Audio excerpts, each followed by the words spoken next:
Y ya con ustedes otra vez en Entre Profesionales, hablando del bioderecho, la legislación relativa a la vida humana. Si recuerdan, empezamos este ciclo de espacios de Entre Profesionales hablando del derecho y de cómo el derecho se nos presenta, la norma jurídica se nos presenta como obligatoria, con una cierta forzosidad.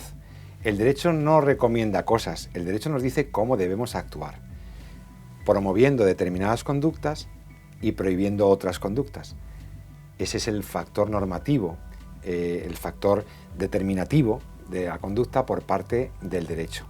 La norma jurídica nos dice cómo debemos actuar y en ese sentido genera un deber de obediencia, genera un deber de cumplimiento. Una vez que una norma se aprueba en el Parlamento, se publica y ya podemos conocerla, es obligatoria para todos los ciudadanos. Algunas normas pueden establecer algún tipo de excepción o de exclusión de la obligatoriedad, pero en principio las normas son obligatorias. Y eso se supo desde el principio, desde la historia del derecho. Siempre se habló de la obligatoriedad del derecho y de la necesidad y el deber de obediencia a las leyes. Recuerdo que uno de los casos más claros de cumplimiento del deber de obediencia a las leyes es el caso del griego Sócrates. Ustedes habrán oído hablar que Sócrates tuvo que tomar el veneno, tuvo que tomar la cicuta por cumplir y ejemplificar ante sus discípulos y ante la sociedad que él respetaba las normas, respetaba una condena injusta. Cuando Sócrates había sido condenado injustamente y sus discípulos quisieron sacarle de la cárcel, Sócrates afirmó el deber incondicional de obediencia a las leyes, en este caso una sentencia condenatoria de muerte para él, y no se escapó de la cárcel y tomó la cicuta, evidenciando que las leyes deben ser cumplidas. Ciertamente este es el modelo del cumplimiento o del deber máximo del cumplimiento de las leyes, pero luego la doctrina cristiana y la evolución de la sociedad occidental admitió que en determinadas circunstancias una ley puede y hasta debe ser desobedecida.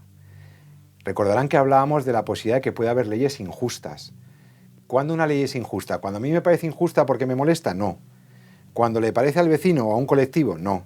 Una ley es injusta cuando lesiona la dignidad de la persona y lesiona los derechos naturales de la persona, cuando va contra su identidad o contra su naturaleza.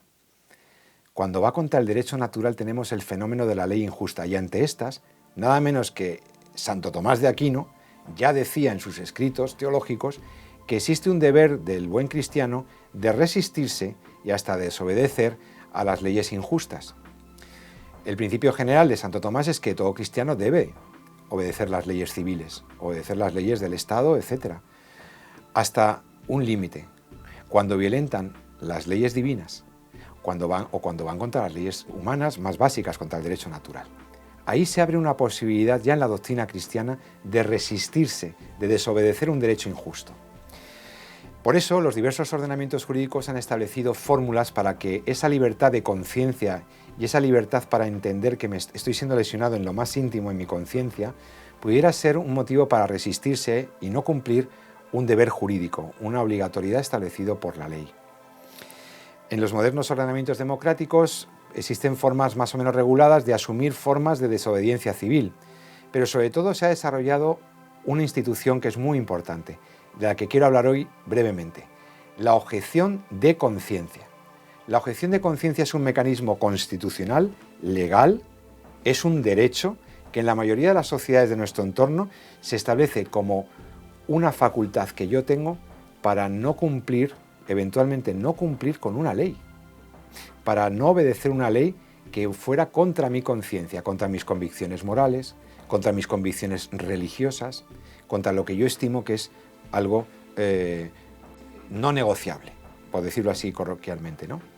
La negativa o el rechazo al cumplimiento de un deber jurídico de naturaleza personal por razones de conciencia. Esto es lo que se llama objeción de conciencia. En España las primeras experiencias de objeción de conciencia vinieron con la Constitución, sobre todo, cuando se incluía la posibilidad de que existía la milia, el servicio militar obligatorio, y ustedes recordarán que muchos miles de jóvenes tuvimos que ir a servir al Estado a través del servicio militar, la leva forzosa en el Estado, en el ámbito militar, y existía la posibilidad de objetar en conciencia. Chicos que entendían que ellos no debían coger un arma, que ellos no debían, que debían servir al Estado de otra manera, hicieron objeción de conciencia. Después esto se ha extendido al ámbito sanitario. La posibilidad, como veíamos ante las leyes del aborto y la ley de la eutanasia, que está recogida en nuestras leyes, de que si el médico o la enfermera o la comadrona o el auxiliar, el personal sanitario en general, entiende que ese acto abortivo o eutanásico es contrario a su conciencia, a su moral, pues debe resistirse a él ejerciendo el derecho a la objeción de conciencia. Por tanto, es la negativa, la objeción de conciencia supone una negativa a cumplir lo que impone un mandato legal. Ahora mismo, si una señora se persona con un embarazo no deseado en una clínica y exige el aborto, es una prestación que se le tiene que dar. O si un señor, después de consultarle 2 veces y de hablar con él, un señor o una señora muriente o doliente, o con una situación difícil, porque ya se está ampliando la eutanasia a supuestos distintos de los inicialmente previstos, pide la eutanasia, se le debe dar. Hay un deber jurídico, una prescripción legal. Ante eso el médico lo único que le queda es decir, yo esto no lo hago por mis normas deontológicas, por la ética de mi profesión, o porque soy cristiano, o por mis convicciones morales más profundas, ¿no? Entonces, claramente tiene que darse una circunstancia, y es que haya un mandato legal y que éste vulnere o violente severamente mi conciencia. Esos son los 2 elementos. Por tanto, se trata de un conflicto entre la ley, el mandato legal, y mis convicciones más íntimas, que deben ser respetadas, en donde los ordenamientos jurídicos democráticos dan una prioridad a la conciencia. Obviamente no se puede objetar de cualquier manera y no se puede objetar a cualquier cosa, porque eso haría un efecto muy negativo sobre la seguridad jurídica. Si todo el mundo objetara las normas, yo esto no lo cumplo, esto a mí no me gusta, esto no puede ser. Esto lo tendrá que valorar un juez, lo tendrá que abrir, o la administración y luego un juez, para que, dados ciertos supuestos, tú puedas resistirte de esa manera al cumplimiento de un deber legal. Y en ese sentido creo que es muy importante que ante ciertas normas como las que hemos visto del bioderecho, tanto profesionales como ciudadanos nos resistamos y ejercemos nuestros derechos a objetar.